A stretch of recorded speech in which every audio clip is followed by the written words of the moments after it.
Hello guys, আসসালামু আলাইকুম। আবারও চলে আসলাম শোভাকে নিয়ে। শোভা তার আম্মুর সাথে মেডিকেলে আসছে। মেডিকেলের থেকে তার প্রেমিকার সাথে পালিয়ে গেছে। তার 2 বছর আগে টিকটক একটা ছেলের সাথে পরিচয় হয়েছে। ওই ছেলের হাত ধরে সে চলে গেছে, সিসি ক্যামেরাতে ধরা পড়ছে। আমি ভালো আছি।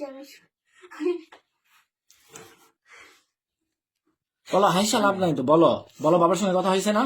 হ্যাঁ, সকালে কথা হয়েছে। তুমি বাবার সাথে কাছে যাবে না? বাবার কাছে যাবে না?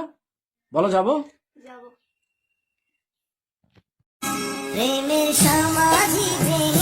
মুমিনের সাথে আসছি আমি পরশু। এমনি বাসায় ভালো লাগে না। ওর সঙ্গে কিভাবে পরিচয়?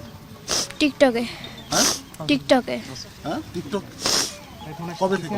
2 বছর আগে থেকে। তারপরে হ্যালো, ঢাকায় আসসালাম। কিভাবে হ্যাঁ, একত্রিত হওয়া?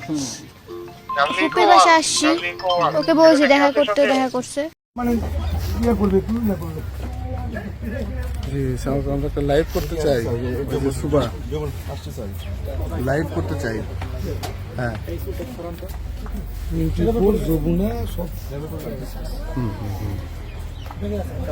না, আমরা অনলাইনে করব, সরাসরি ওকে দেখাবো আর কি।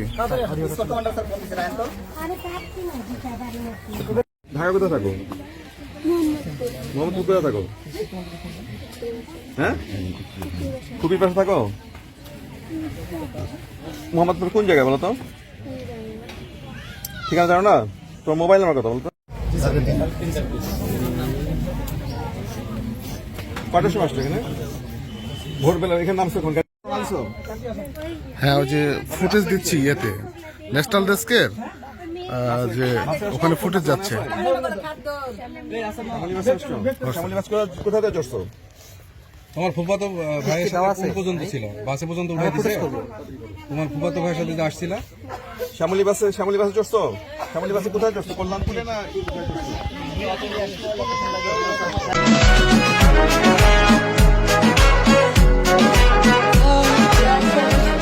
কিভাবে পরিচিত ছিল? টিকটকে হ্যাঁ টিকটকে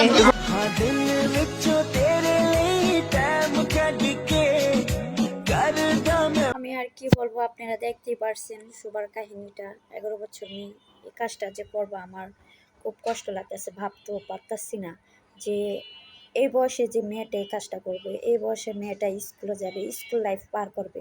সে স্কুল লাইফ পার না করে সে ভালোবাসা নিয়ে পার করতেছে। এখন আর কি বলবো, তার পুপির বাসায় থাকে।